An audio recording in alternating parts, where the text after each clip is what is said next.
Bom dia, irmãos. Graça e paz da parte do nosso Deus e do Senhor Jesus Cristo. Nós vamos iniciar a nossa escola dominical nesta manhã de domingo, 9 horas, está no nosso horário, já passando alguns segundos, e nós vamos orar ao nosso Deus neste momento. Deus querido, nosso Pai, nós te rendemos muitas graças, Senhor, muitas graças. Podemos estar na tua presença neste domingo pela manhã. Vamos estudar a tua palavra, aquilo que tu tens reservado para nós aprendermos, e pedimos ao Senhor que o Senhor nos ajude. Às vezes, Senhor, a nossa cabeça é dura demais, somos teimosos, ouvimos a tua voz, ouvimos a tua palavra e negligenciamos o aprender. Que o Senhor nos ajude e nos ensine, através do estudo da tua palavra, o que é necessário para a nossa vida. O Senhor não nos deixou esses escritos na Bíblia, Senhor, à toa. O Senhor nos deixou porque nós precisamos deles. Precisamos para a nossa vida, precisamos para a nossa existência, precisamos para o nosso caminhar. Não vamos precisar disso no céu, mas aqui na terra, com certeza, precisamos e muito. Por isso, ajuda-nos, ó Deus, a aprender da Tua Palavra para a nossa vida. Dá-nos um dia feliz, descansado, confiante, alegre. Pedimos ao Senhor em nome de Jesus. Amém. Hoje nós vamos conversar um pouquinho sobre a tentação. A tentação é uma coisa que envolve cada um de nós e todos nós. Todos os seres humanos, todos, sem exceção, são atingidos pela tentação. E nós vamos conversar um pouquinho sobre ela, sobre a tentação, sobre a provação, sobre o castigo, e vamos tratar também sobre a resistência que precisamos ter e que podemos ter sobre a tentação. Precisamos resistir à tentação. E vamos também tratar um pouquinho sobre esse assunto na lição de hoje. Para isso, vamos abrir as nossas Bíblias. Primeira carta de Paulo aos Coríntios. Primeira carta de Paulo aos Coríntios, capítulo 10.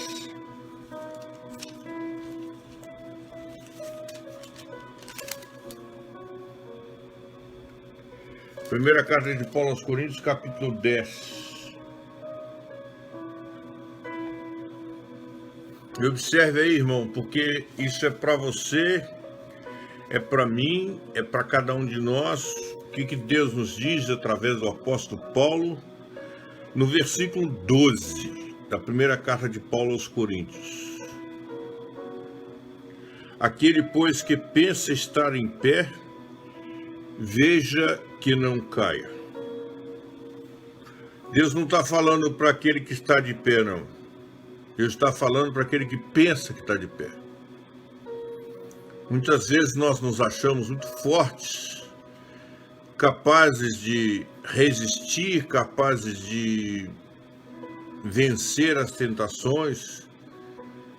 Achamos que somos muito crentes, muito bem preparados, conhecemos por demais a palavra, frequentamos a igreja normalmente. A Bíblia diz: você pensa que você está de pé? Você pensa. Então veja para que você não caia.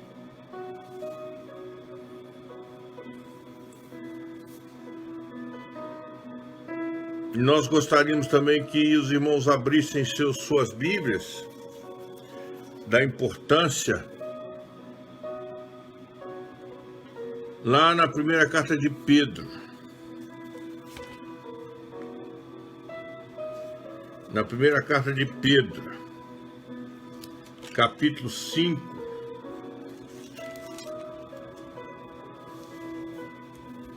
versos 5 a 11.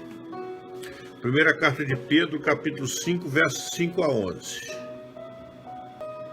Rogo igualmente aos jovens, sede submissos aos que são mais velhos.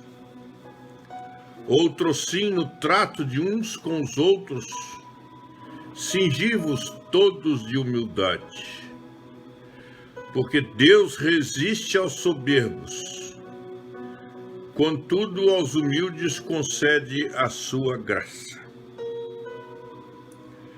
Humilhai-vos, portanto, sob a poderosa mão de Deus, para que ele em tempo oportuno vos exalte, lançando sobre ele toda a vossa ansiedade, porque ele tem cuidado de vós. Sede sóbrios e vigilantes. O diabo, vosso adversário, anda em derredor como leão que ruge, procurando alguém para devorar. Resisti-lhe firmemente na fé, certos de que sofrimentos iguais aos vossos estão se cumprindo na vossa irmandade espalhada pelo mundo.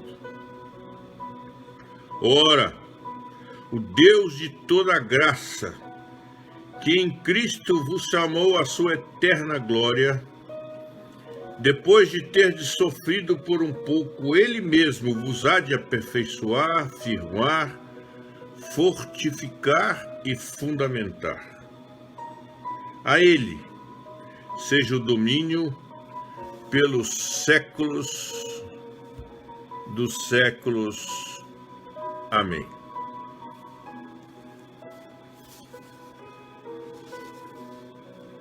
Irmãos, a tentação é alguma coisa da qual você não está livre. E lembre-se, o diabo, que é seu adversário, anda em seu redor como leão, procurando uma maneira de te devorar.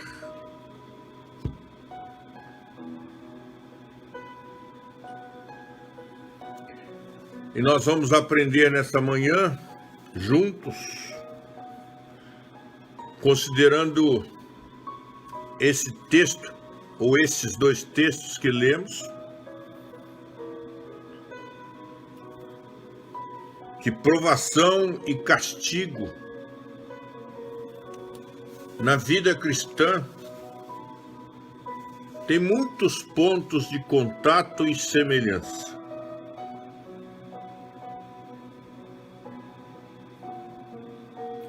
Tentação, provação e castigo.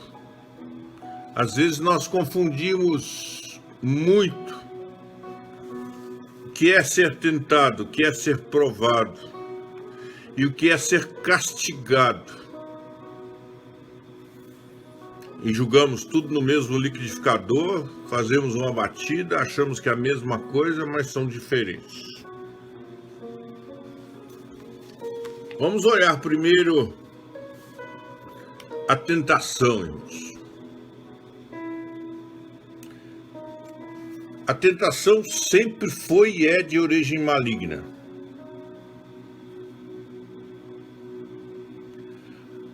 Ela tem duas fontes: ou o diabo, ou o pecado que existe em nós. Portanto, a tentação sempre foi e é de origem maligna. Ela parte do diabo, do próprio ou ela parte do próprio pecado que existe em nós. E não é verdade?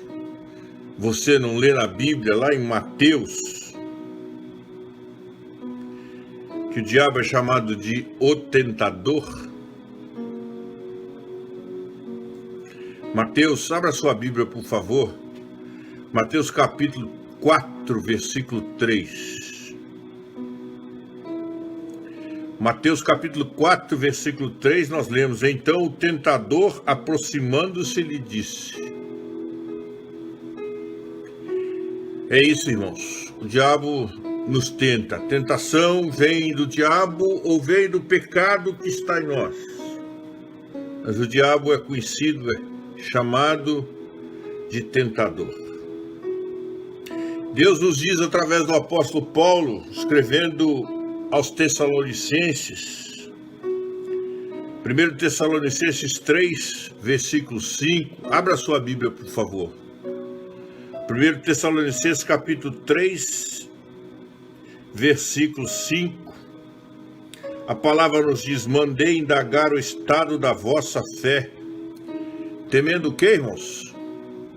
Mandei indagar o estado da vossa fé, temendo que o tentador vos provasse e se tornasse inútil o nosso labor. Temendo que o tentador, o diabo é o tentador. A nossa natureza pecaminosa, e nós já estudamos um pouquinho sobre o primeiro pecado, a nossa natureza pecaminosa, irmãos, também gera tentações. E é o que nos diz, é o que nos ensina Deus através do nosso irmão Tiago. Abra sua Bíblia, por favor. Tiago, capítulo 1, versículo 14.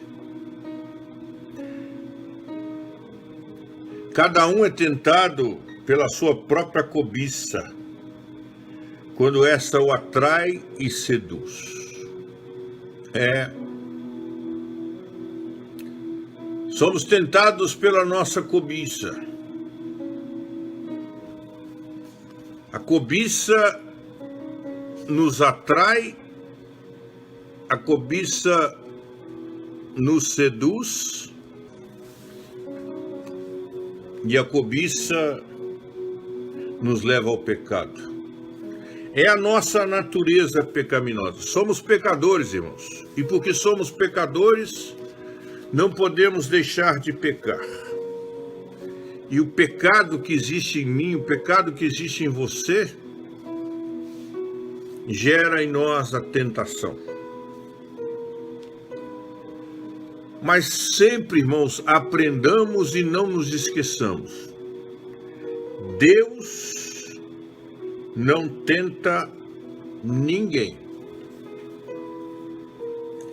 Deus não é o autor da tentação. Deus não tenta ninguém. Abra sua Bíblia lá no livro de Tiago. E não nos esqueçamos nunca de aprender isso. Que às vezes, de maneira errada, nós ouvimos, até mesmo da igreja, as pessoas falam assim: acho que Deus está me tentando. Acho que Deus está me tentando. Deus não tenta ninguém, irmãos. É o que nos diz o próprio Deus através do nosso irmão Tiago, no capítulo 1 e no versículo 13. Olha aí. Tiago 1,13. Ninguém ao ser tentado diga: sou tentado por Deus. Porque Deus não pode ser tentado pelo mal. E Ele mesmo a ninguém tenta. Não pode haver uma palavra mais clara para mim e para você. Deus não tenta a ninguém. É o que nos ensina a palavra de Deus. Mas o diabo, que é o tentador, ele sofre limitações impostas pelo governo soberano de Deus. O diabo não faz o que quer, não apronta como quer, ele tem limitações impostas por Deus. E nós podemos ver isso claramente no livro de Jó. Abra sua Bíblia, por favor. Livro de Jó, no capítulo 1. Livro de Jó, capítulo 1. E veja aí o versículo 12.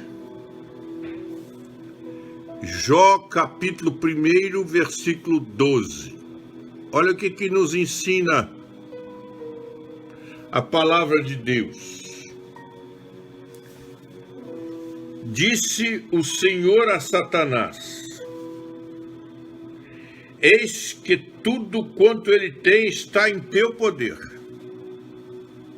Somente contra ele não estenda a tua mão. E Satanás saiu da presença do Senhor. Em outras palavras, Deus estava dizendo para Satanás assim: olha, você pode tomar tudo de Jó, tudo. Mas uma coisa eu não permito: a vida não. A vida de Jó, você não tem direito sobre ela. E no capítulo 2 de Jó,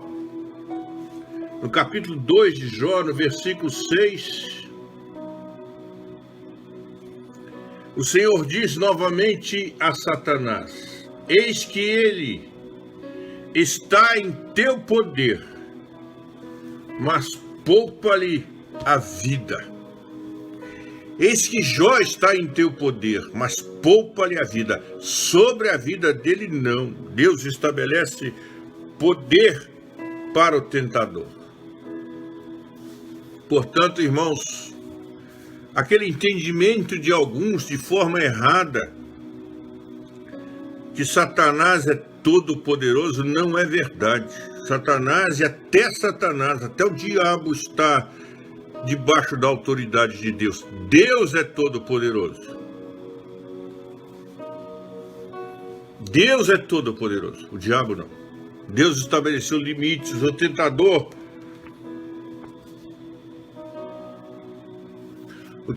está debaixo do controle, da ordem, da determinação, da instrução, da permissão de Deus. Então nós temos que entender: Deus não tenta a você. Nunca diga: acho que Deus está me tentando. Não, Deus não está te tentando. Deus não tenta nenhum ser humano. Nem a você, nem a mim, nem a ninguém. Mas Ele permite a tentação. Ele permite que o tentador, que o diabo, vá até um passo em sua direção, em minha direção, em nossa direção. Mas até um ponto. Há um limite. Como o caso de Jó. Outro exemplo que nós podemos considerar é a própria tentação de Jesus Cristo. Ele foi levado ao deserto para ser tentado por quem, irmãos? Evangelho de Mateus, capítulo 4, versículo 1. Abra sua Bíblia e verifique lá. Jesus foi levado ao deserto para ser tentado por quem? Ele não poderia ser tentado de forma alguma pela sua natureza pecaminosa, porque pecado não havia em Jesus. Mas Jesus foi levado ao deserto para ser tentado pelo diabo.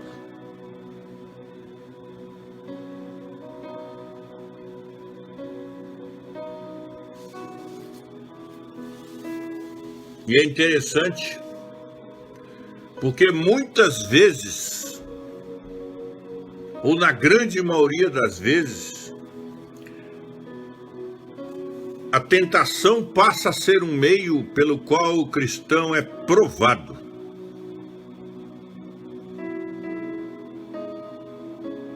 A tentação passa a ser um meio pelo qual o cristão é provado. E vamos falar um pouquinho agora sobre a provação. Falamos sobre a tentação. Deus não tenta. Nós somos tentados pelo diabo, pelo pecado que tem em nós, mas Deus não nos tenta. E a própria tentação que vem sobre nós tem limites. E a Bíblia nos diz que Deus não permitiria que fôssemos tentados numa proporção que não pudéssemos resistir. Portanto, irmãos, como vimos domingo passado, não temos desculpa, porque nós podemos resistir às tentações. Há um limite que Deus permite que Satanás chegue. E agora falando um pouquinho sobre a provação. A provação, irmãos, tanto pode ser determinada diretamente por Deus, como pode ser alguma coisa permitida por Ele. Portanto, a provação pode ser uma coisa que Deus permite na nossa vida, ou alguma coisa que Deus realiza na nossa vida. E ela sempre é diferente da tentação, por causa da origem. Por causa da origem. A tentação é de origem maligna. A provação é de origem divina. Deus não tenta ninguém, mas submete, coloca os seus filhos diante de provações. Normalmente Deus usa situações, Deus usa circunstâncias para provar seus filhos, para provar a você e a mim. Como é o caso de José do Egito, que foi vítima da inveja dos seus irmãos. Quantas e quantas vezes, irmãos, vem a ira sobre nós. E o que a Bíblia nos ensina? Irai-vos e não pequeis. O que aconteceu com José do Egito, que é tão bem descrito lá em Gênesis capítulo 37, depois você pode ler todo o capítulo 37, a inveja, a maldade dos irmãos de José. Mas e as reações de José? José foi provado por Deus mediante circunstâncias.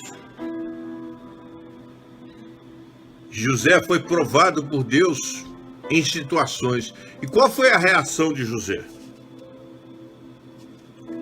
E muitas vezes a aprovação de Deus vem sobre a nossa vida de uma maneira muito direta. E nós temos um caso na Bíblia que nós citamos sempre, que está lá em Gênesis, capítulo 22. Abra a sua Bíblia. Gênesis, capítulo 22. E já até o títulozinho que aparece aí na Bíblia, na sua Bíblia, deve ser o mesmo que aparece aqui na minha. E está escrito assim: Deus faz o quê? Prova Abraão. E esta prova a qual Deus submeteu a Abraão foi muito direta, foi muito pessoal. Depois dessas coisas, pôs Deus a Abraão à prova. É isso mesmo, irmãos? Está escrito aí? Pôs Deus a Abraão à prova, ele disse: Abraão. E ele respondeu: eis-me aqui. Acrescentou Deus: toma teu filho, teu único filho Isaque, a quem amas, e vai-te à terra de Moriá. Oferece-o ali em holocausto sobre um dos montes que eu te mostrarei. Deus colocando Abraão à prova. E a própria Bíblia que diz: pôs Deus Abraão à prova, diretamente. Com que finalidade, irmãos?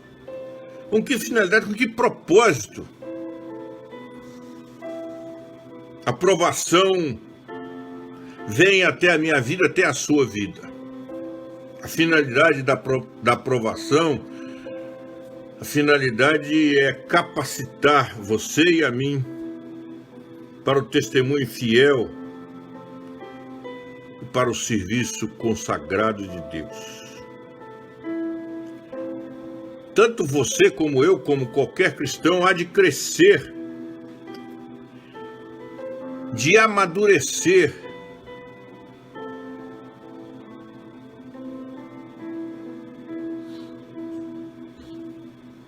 Deus há de nos aperfeiçoar, e Ele faz isso através das provações.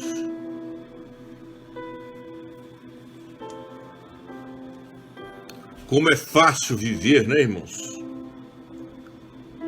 Quando estamos deitados em berço esplêndido, como estando na praia, tomando água de coco. Como é fácil.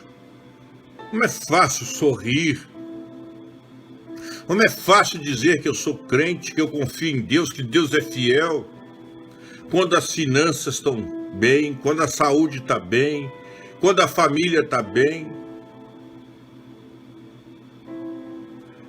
Mas e quando a tempestade ruge com o seu feroz bramir? Quando nuvens negras se acumulam? Quando trovões, relâmpagos, barulhentos, que nos amedrontam?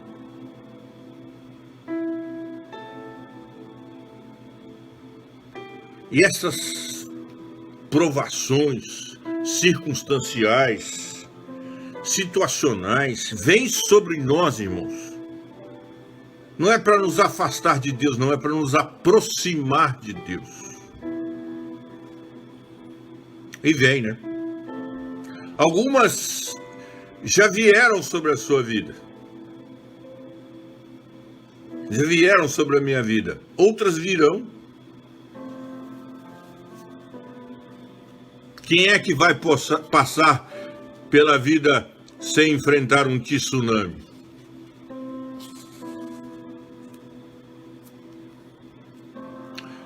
Mas, irmãos, nós precisamos observar que é uma semelhança, uma proximidade muito grande entre tentação e provação. E a gente às vezes confunde o que é tentação e o que é provação. Deus não permite, nunca permitiu e nunca vai permitir que venham sobre nós tentações e provações, nem tentações, nem provações excessivas, grandes demais, além das nossas possibilidades de resistência. Nunca. Eu acho que eu não sou capaz de suportar. Então Deus não vai te dar.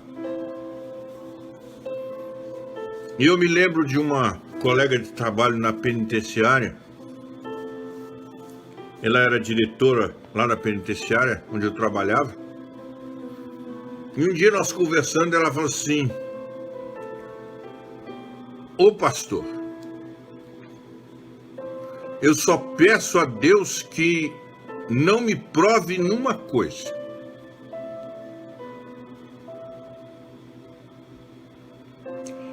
Eu falei: o que é, minha irmã?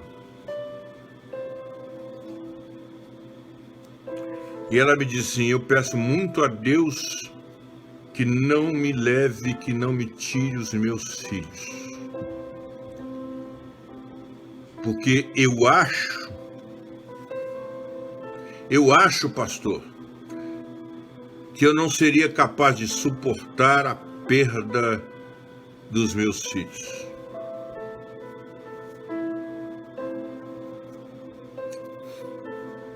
Interessante, né, irmãos? A gente ter esse conceito de que alguma coisa a gente não seria capaz de suportar. E se não somos capazes de suportar, podemos ter certeza que Deus não vai nos provar. Porque Deus não vai nos dar uma provação e não vai permitir uma tentação à nossa vida da qual não sejamos capazes de resistir. E é a palavra de Deus que diz: Deus é fiel e não permitirá que sejais tentado além das vossas forças. Pelo contrário, juntamente com a tentação vos proverá livramento, de sorte que a podeis suportar. 1 Coríntios, você pode conferir lá. 1 Coríntios capítulo 10, versículo 13. Não virá, e a palavra nos garante, não virá sobre nós tentação que não possamos suportar. E sob a provação, ela também não será em excesso, ilimitada, acima das nossas forças. Olha aqui que Deus nos diz lá na segunda carta de Pedro. Segunda carta de Pedro, capítulo 2. Segunda carta de Pedro, capítulo 2, versículo 9. O Senhor sabe livrar da provação os piedosos.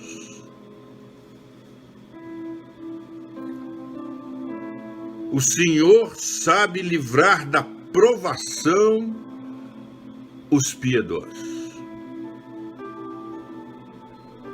Irmãos, essa é uma verdade. Essa é uma palavra para você e para mim. Não confunda. Tentação é maligna. Provação é de Deus. Há duas fontes de tentação na sua vida: o diabo e o pecado que existe em você e em mim.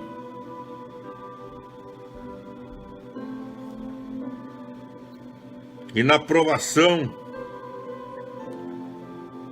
ou Deus diretamente, como é o caso de Abraão,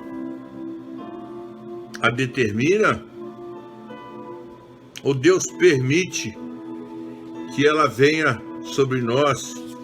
E algumas vezes ela vem sobre nós através da tentação. Mas e o castigo? Por que será que Deus te castiga? Por que será que Deus me castiga? Deus nos castiga porque Ele quer nos corrigir, irmãos. Ele quer nos disciplinar. Ele quer nos levar a viver uma vida reta e justa. porque só diante da retidão e de justiça haverá paz em sua vida e em minha vida. Abra a sua Bíblia, por favor, lá no livro de Hebreus.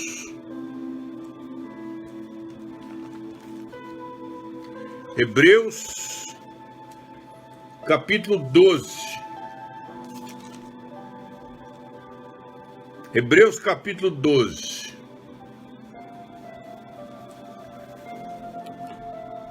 Hebreus, capítulo 12, versos 10 e 11.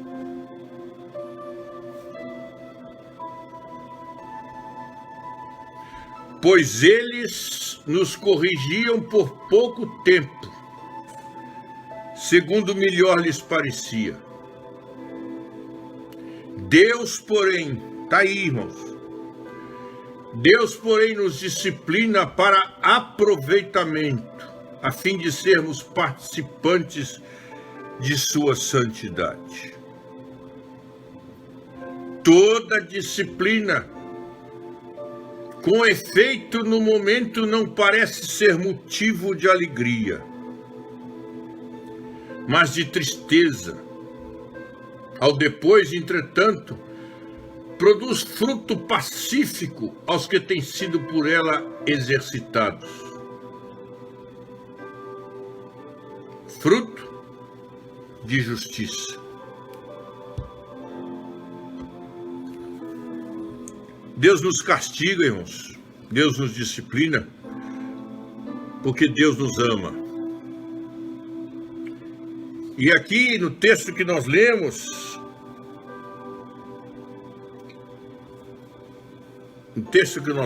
diz claramente: toda disciplina, com efeito, no momento parece que só gera dor, só gera lágrima, só gera choro.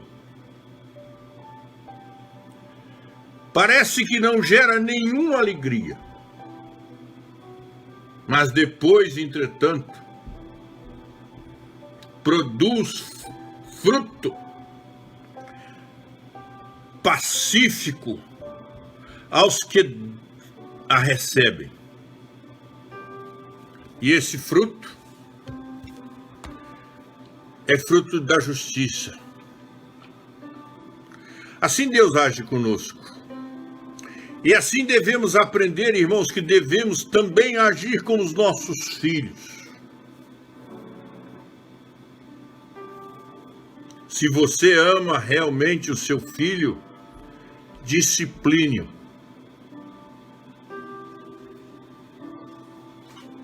Ou então você estará criando um marginal dentro da sua casa. Pode saber disso. A psicologia diz, e é capaz de mandar me prender por causa disso. A lei diz que não é possível, mas Deus diz que a disciplina, no momento, o castigo no momento, não é bom. Não gera alegria, gera tristeza. Mas amanhã, depois, vai gerar fruto de justiça. Corrija, sim, seus filhos. E a gente se lembra aqui daquele texto tão importante, que mais importa obedecer a Deus do que aos homens. E eu me lembro daquele amigo meu, colega de trabalho, que foi fazer um estágio na Noruega, onde é terminantemente proibido, é crime bater em criança. E ele foi ficar um longo tempo, levou a sua esposa, seus filhos. E um certo dia lá ele corrigiu um de seus filhos, deu-lhe um couro, conforme nós costumamos dizer.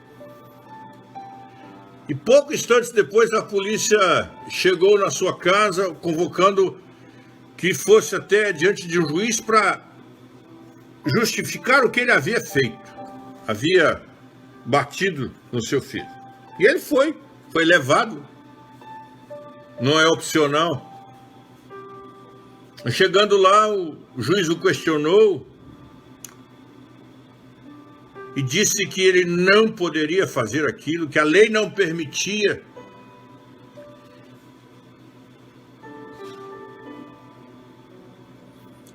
E ele então olhou para o juiz e disse para o juiz o seguinte: olha, doutor, o filho é meu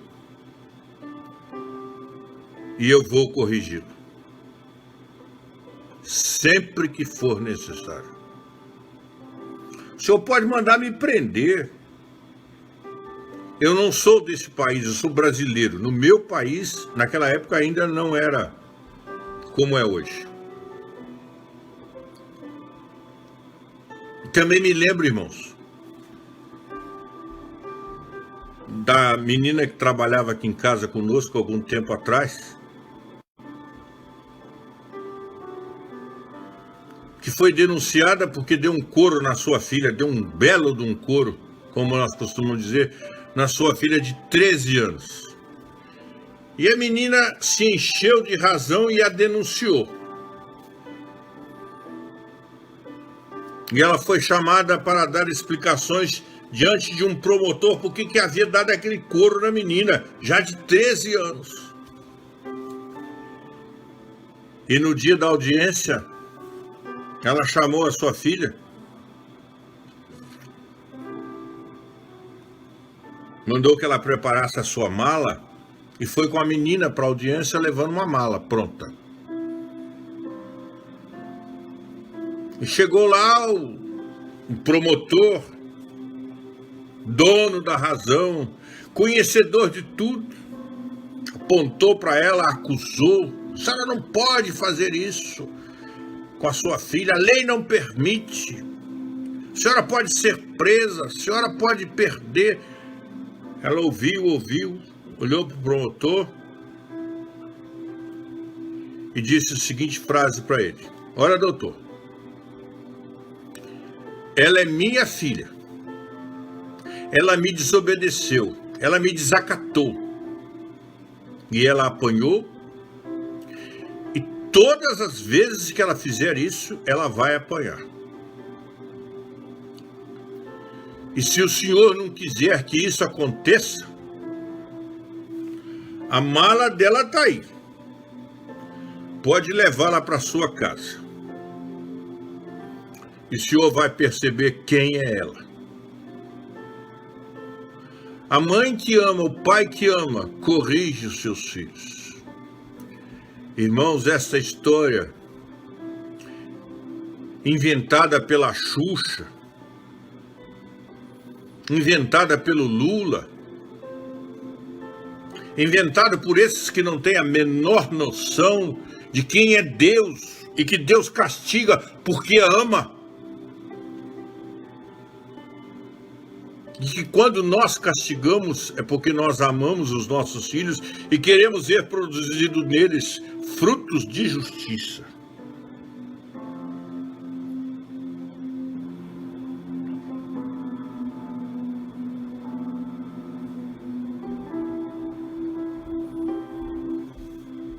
Tentação, provação e castigo. E agora, irmãos, vamos ver no texto que nós lemos, a primeira epístola de Pedro. Foi isso? Primeira carta de Pedro, no capítulo 5.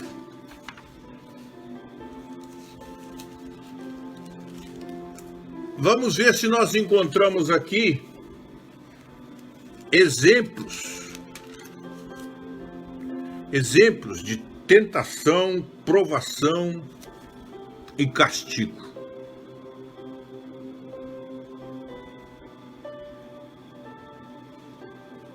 Vejamos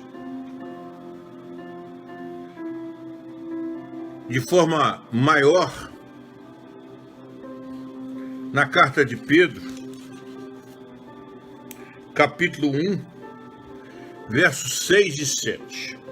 Olha aí na sua Bíblia.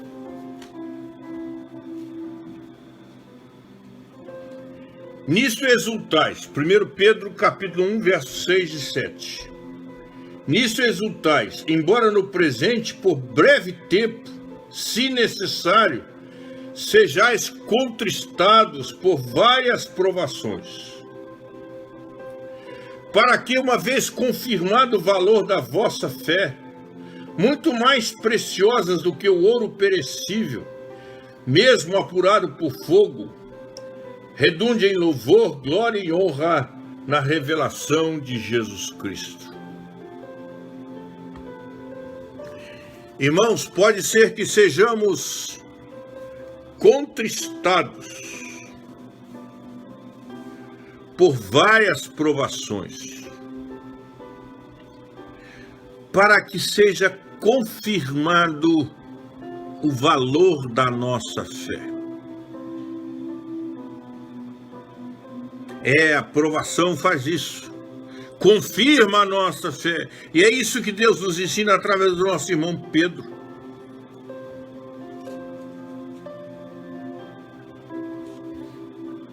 Vai em 1 Pedro capítulo 4, irmão. 1 Pedro capítulo 4.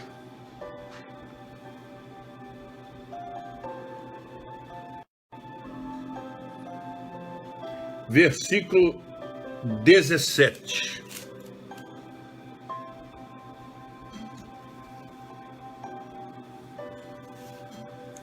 Primeiro Pedro capítulo 4, versículo 17. Porque a ocasião de começar o juízo pela casa de Deus é chegada. Ora, se primeiro vem por nós, qual será o fim daqueles que não obedecem ao Evangelho de Deus?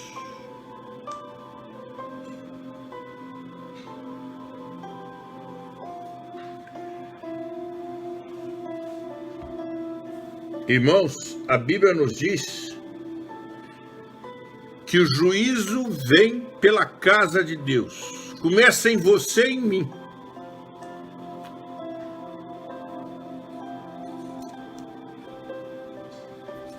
Isso nos faz lembrar Provérbios. Vá lá em Provérbios, no capítulo 11.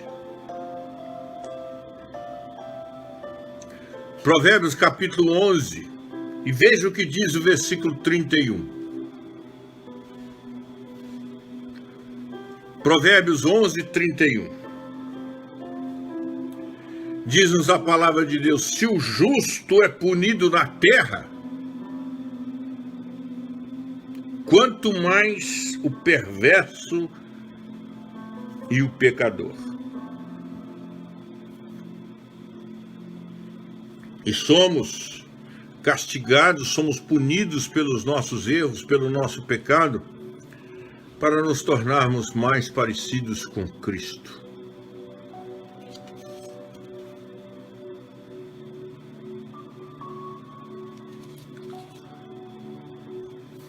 E 1 Pedro capítulo 5, versículo 8, e nós já citamos aqui, irmãos, 1 Pedro capítulo 5, versículo 8 nos diz: sede sóbrios e vigilantes. O diabo, vosso adversário, anda em derredor como um leão que ruge procurando alguém para devorar. É interessante que aqui não aparece nem a palavra tentar, nem a palavra tentação. Mas é exatamente disso que o versículo trata. Olha, o diabo está no seu redor, ao redor de você, da sua vida, da sua família, procurando te devorar. Cuidado.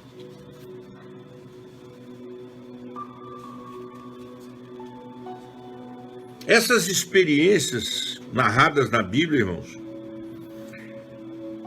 elas são o resultado da sua vida, da minha vida, de todos os cristãos.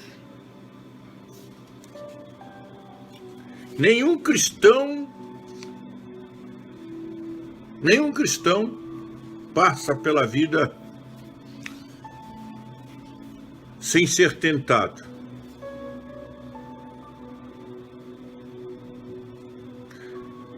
Nenhum momento passamos pela vida sem sermos provados. E nunca existirá em nós crescimento sem castigo.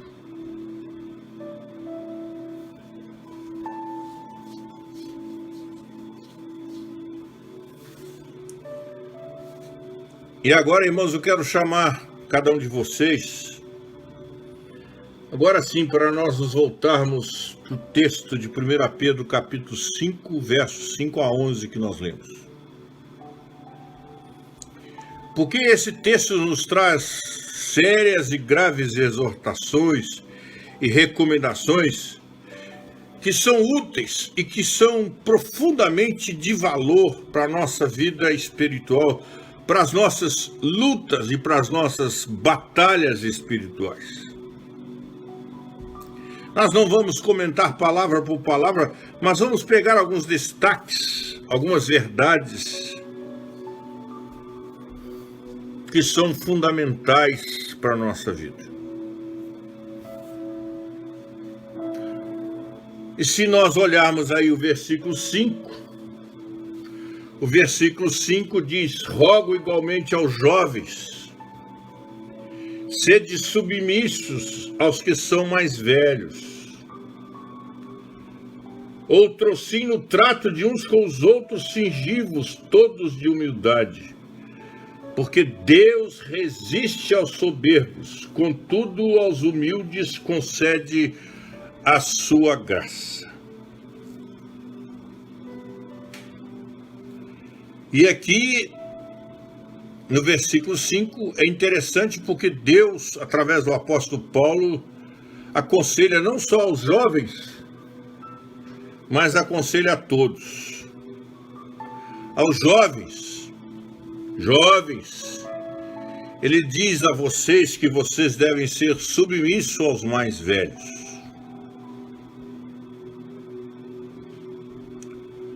Não diz aos mais velhos que podem ser tiranos, mas dizem aos mais jovens que devem ser submissos aos mais velhos, e não diz aos mais velhos que podem ser abusivos. E o apóstolo Paulo, obedecendo ao Senhor, diz em tom imperativo a todos: todos nós precisamos ser humildes, uns para com os outros.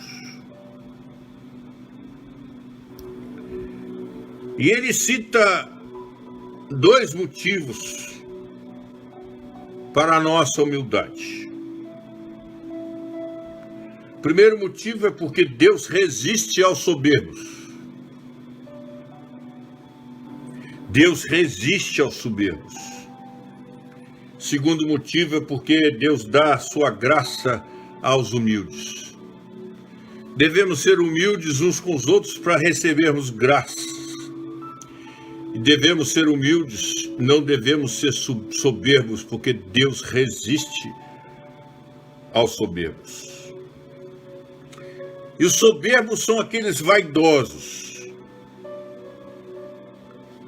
E existem vaidosos de todo tipo.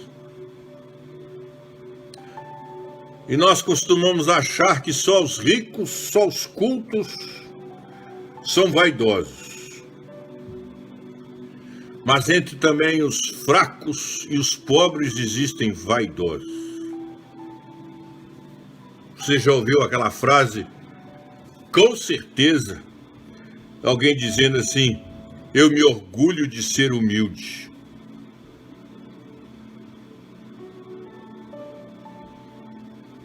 Todo cristão, irmãos, você, eu, o maior dos pregadores, o mais famoso, aquele que a gente gosta de colocar no altar, no lugar de Deus, todos nós, muitas vezes agimos com soberba. Mas quando agimos assim, sofremos em nossa vida a resistência de Deus, porque Deus resiste à vaidade.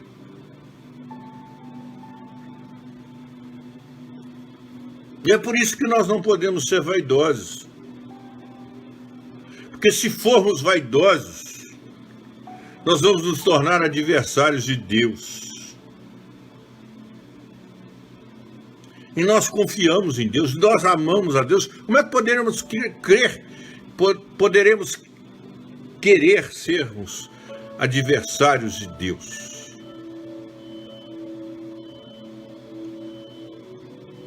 Não tem lugar na igreja de Jesus Cristo para soberbo, para vaidade.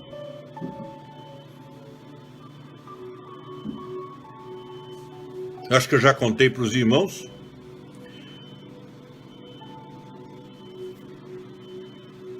Mas vou contar de novo a história daquela menina, quando morávamos lá em Juiz de Fora.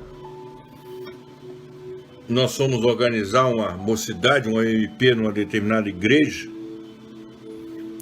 A menina, que era filha do pastor, levantou no meio lá da reunião e disse que, olha, aqui na nossa igreja não pode ter o MP, não. Não pode ter. Tem jovem, tem moço. Por que aqui na igreja não pode ter o MP? Ah, porque aqui na igreja, para ter o MP, eu teria que ser a presidente. E eu não tenho tempo, não posso ser a presidente, então não tem por que ter o MP, porque eu não posso ser presidente.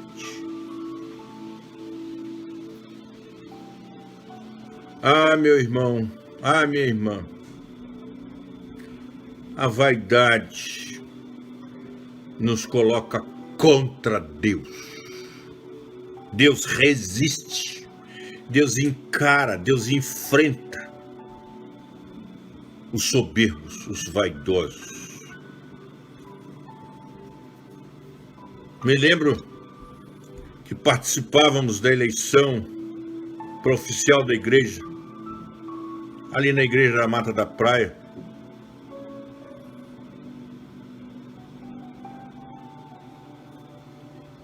E um irmão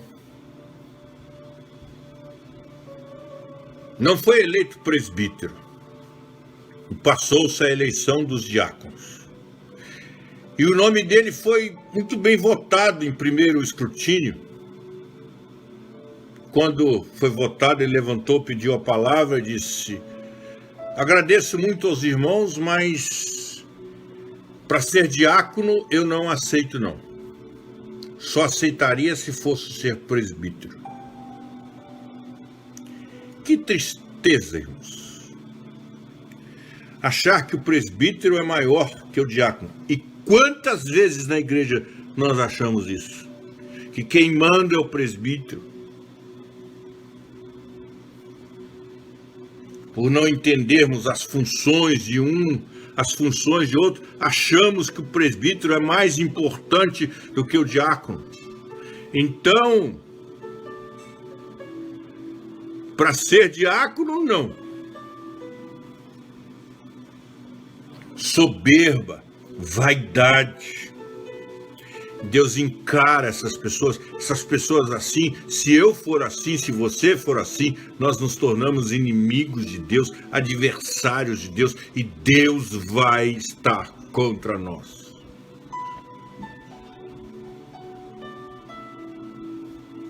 E aqui no texto, irmãos, a palavra grega, traduzida por resiste, indica resistência, indica oposição. Deus se opõe ao soberbo.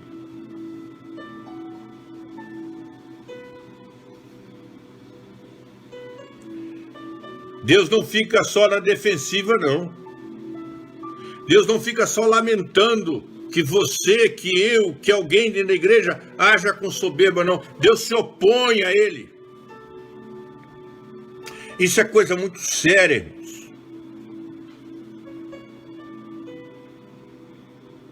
Isso é coisa muito séria.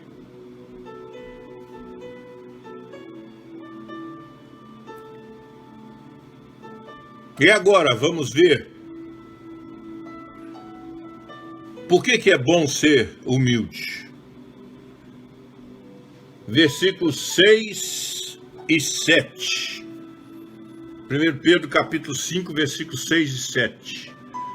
Humilhai-vos, portanto, sob a poderosa mão de Deus, para que ele em tempo oportuno vos exalte, lançando sobre ele toda a vossa ansiedade, porque ele tem cuidado de vós.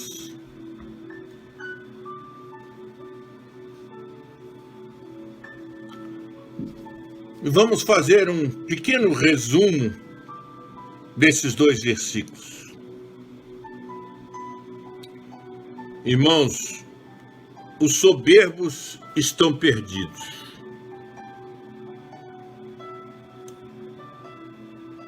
Os soberbos vão enfrentar a resistência e a oposição de Deus. Mas os humildes, como eu tenho lamentado, a gente verificar que muitos pastores, principalmente na nossa igreja, Igreja Presbiteriana do Brasil, não querem mais ser chamados de pastores, não querem ser mais chamados de reverendo, querem ser chamados de doutores.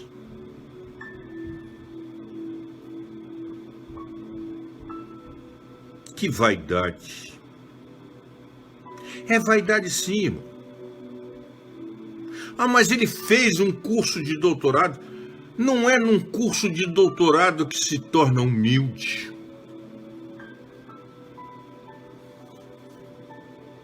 Humildade não se adquire na universidade. E os humildes recebem o favor de Deus. Os soberbos estão perdidos. Podemos aprender aqui também no versículo 6, no versículo 7, que vale a pena humilhar-se diante de Deus. Vale a pena humilhar-se diante de Deus. Podemos aprender aqui também, irmãos, que nós podemos deixar as nossas preocupações nas mãos de Deus, porque Ele cuida de nós. E presta atenção, irmãos, nós podemos e devemos deixar nas mãos de Deus as nossas preocupações e não as nossas ocupações. Isso nós estamos querendo dizer que nós precisamos cumprir os nossos deveres. Confiar em Deus não é desculpa, como estamos vendo hoje, nos momentos de coronavírus. Não é desculpa para sermos negligentes e preguiçosos. Negligentes, como aquela mulher lá na fila, lá em Belo Horizonte, para comprar ovo de chocolate sábado passado, e o repórter perguntou para ela: a senhora está sem máscara, a senhora está sem álcool gel, a senhora não tem medo, não? E sem conhecimento bíblico qualquer, ela disse: eu tenho fé. E quem tem fé não precisa ter medo do coronavírus. Negligência não é confiança em Deus. E nós podemos deixar em Deus, sim, as nossas preocupações, mas não as nossas ocupações. Quem deu a você e a mim a capacidade de criar uma máscara simples dentro de casa, com um pedaço de pano, com uma meia. Deus nos deu essa capacidade. Nós não podemos sair para a rua, termos aglomerações,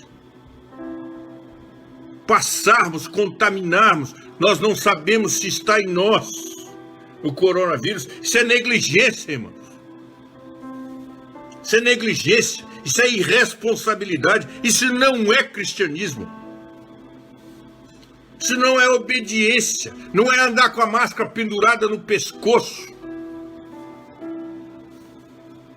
Não é ir para a casa dos outros. Não é hora de ir para a casa de ninguém. Ah, pastor, mas estou precisando de um conselho. Converse por telefone.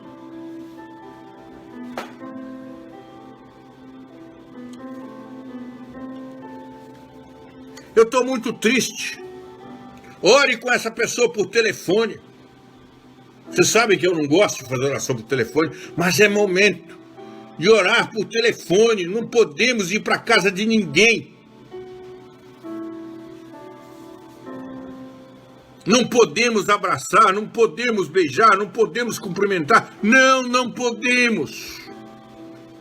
Precisamos sim, viver as nossas ocupações, as nossas responsabilidades. Entregar para Deus as nossas preocupações, não as nossas responsabilidades. Deus não vai fazer o que você, o que eu precisa fazer.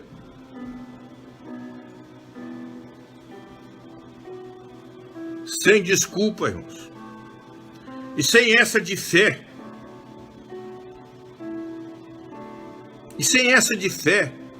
Parar de procurar na Bíblia alguns textinhos que parecem interessantes e ficar citando: caiam 1000 ao teu lado, à tua direita, 10.000 à tua direita. Tu não serás atingido. Como você não vai ser atingido pelo coronavírus? Quem te disse? Quem te deu autoridade? E vão lá, vão marcar a porta da nossa casa com o sangue do Cordeiro, como aconteceu com a Páscoa. E a peste vai passar e não vai entrar na minha casa. Não entrou no povo de Israel e nunca mais se repetiu isso na história.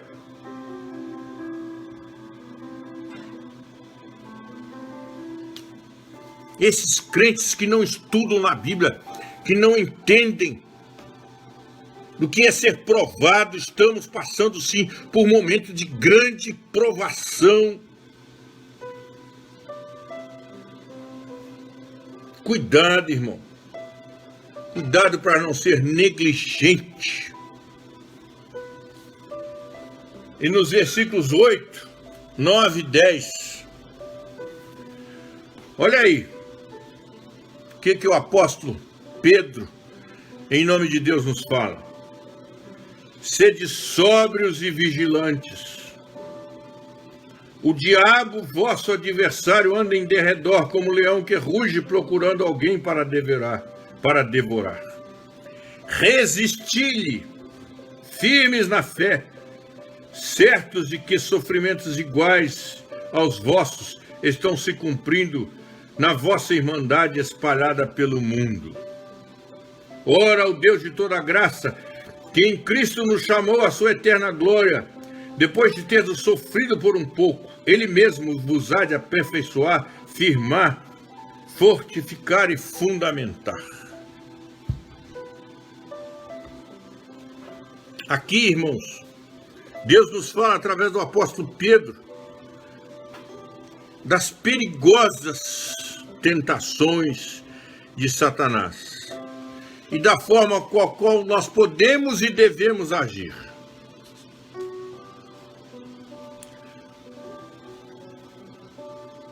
Sobre as pressões feitas por Satanás, pelo diabo.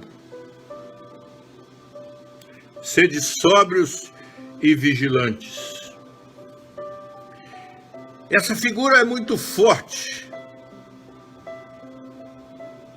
A figura é muito forte. E não põe pano quente. Não procura tapar o sol com a peneira. De quem é o seu inimigo, de quem é o meu inimigo? É o diabo. Ele é o nosso adversário. Ele nos odeia. Ele luta contra nós. Nos persegue como um leão faminto. Pedro, há um tempo atrás, havia fracassado. Você conhece esse Pedro? Não. Nunca ouvi. Mas Pedro, você não é um dos que o seguia? Não. Mas Pedro, não. E então o galo cantou.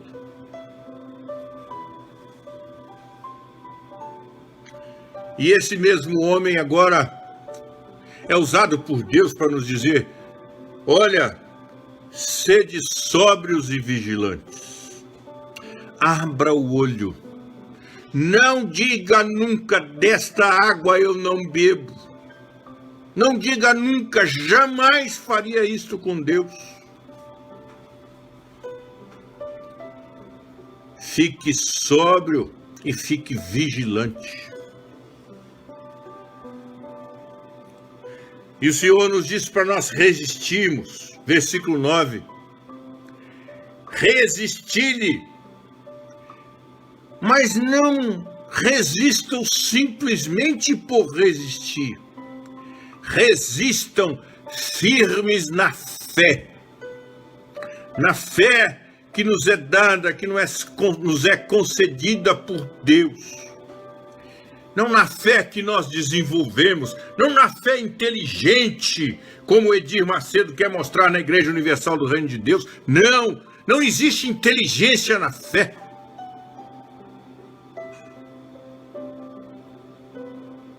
Existe fé. E com fé em Deus, nas promessas de Deus, na palavra de Deus, nessa fé que Deus nos dá através da nossa oração, quando oramos e dizemos ao Senhor: Senhor, aumenta a nossa fé. Com essa fé, nós vamos resistir. E não vamos ficar só na defensiva não, irmãos.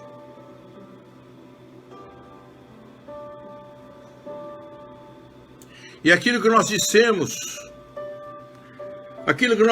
sobre a resistência de Deus aos soberbos, vale para cada um de nós também.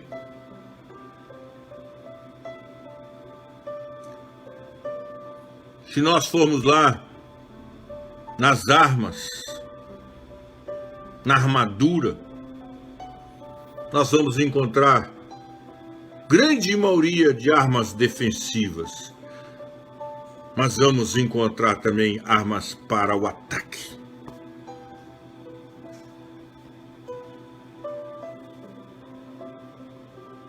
E Deus nos oferece, e Deus nos permite meios para resistirmos. Resistir ao diabo e ele fugirá de vós.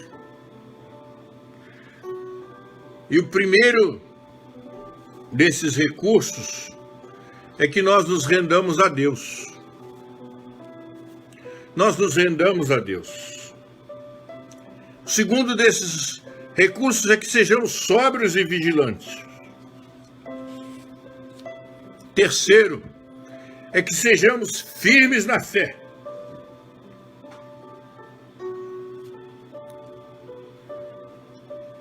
E esse próximo recurso, seremos fortalecidos, porque vamos estar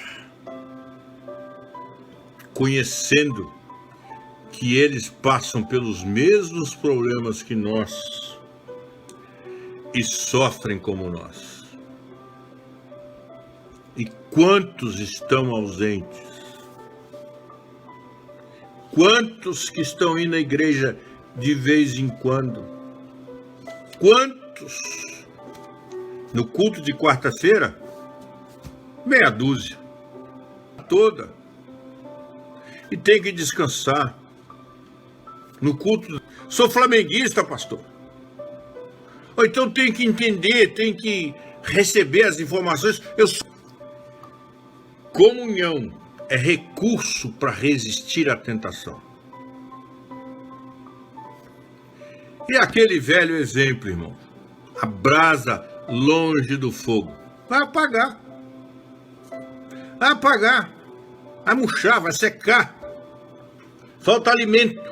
Não está plantado junto às águas de descanso. Irmão, é muito séria essa palavra.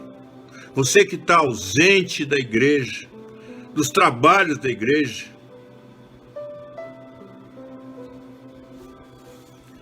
como diz a irmã Daiane aí agora, olha aqui online, na comodidade da nossa casa, e nem assim. Está ouvindo outras notícias, está fazendo outra coisa, está preparando o almoço. Deus.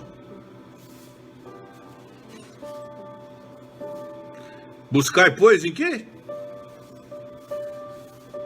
Buscai, pois, em primeiro lugar o reino de Deus. E a gente quer resistir ao diabo. Ah, pastor, eu cultuo a Deus em casa. Irmão, isso é conversa para boi dormir. Lá em Hebreus, sou eu que estou dizendo, não é Deus que está dizendo para você. Não deixe de congregar, como é costume de alguns. Não deixe de congregar. Vai dizer para Deus. Vai justificar-se com Deus, comigo não. Não tem nada a ver, não. Você não tem que prestar conta para mim. Você vai prestar conta para Deus. Por que você não está se congregando? E a falta de comunhão com os irmãos impede a sua resistência. E Deus nos oferece todos esses recursos, irmãos. Pensa que eu estou bravo, não, irmãos. Eu estou só enfático. Marisa riu de mim ali. E com a graça de Deus, nós só podemos dizer, como disse o versículo 11, a Ele, a Deus, seja o domínio pelo século dos séculos. É muito importante para as nossas vidas. Porque todos nós passamos por tentações. Os novatos inexperientes e os velhos de igreja, como eu e como muitos. Os amadurecidos. E ele mostra para você e para mim que a palavra de Deus é a arma que derruba o tentador.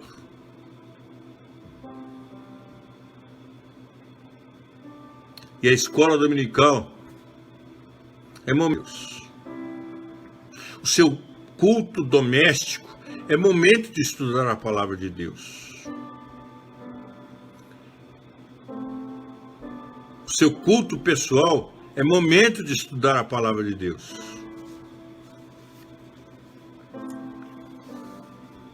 Eles estão sendo negligenciados? Como é que você vai aprender a Bíblia? Antigamente, quando a gente ia estudar tabuada, hoje nem se estuda mais, mas a gente ficava lá decorando. 2 vezes 1, 2. 2 vezes 2, 4. 2 vezes 3, 6. Chama-se tabuada. E muitos tinham dificuldade para decorar e para aprender. E assim, dá vontade de pegar um machado, rachar a cabeça desse menino, abrir e botar a tabuada lá dentro. Não tem jeito, irmãos. Também não tem jeito de fazer isso com a palavra de Deus. Se você se tornar negligente, faltoso aos cultos, não é em sonho que Deus vai te revelar a palavra, não. E essas revelações que estão aparecendo por aí são muito complicadas. Eu queria encerrar com os irmãos este momento de escola dominical lendo Tiago. Tiago, abra a sua Bíblia, irmãos. Tiago, capítulo 4.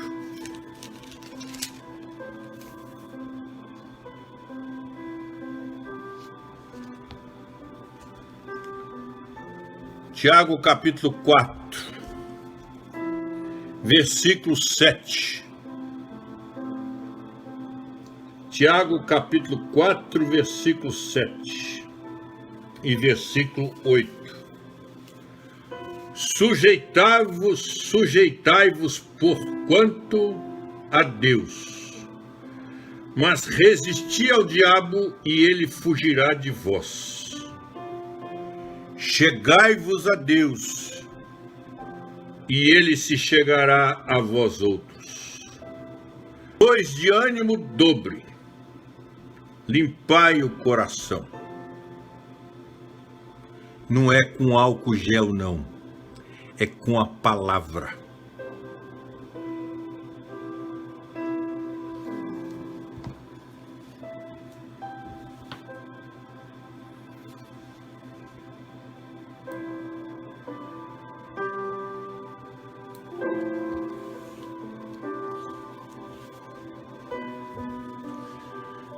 Domingo que vem, irmão, se Deus nos permitir,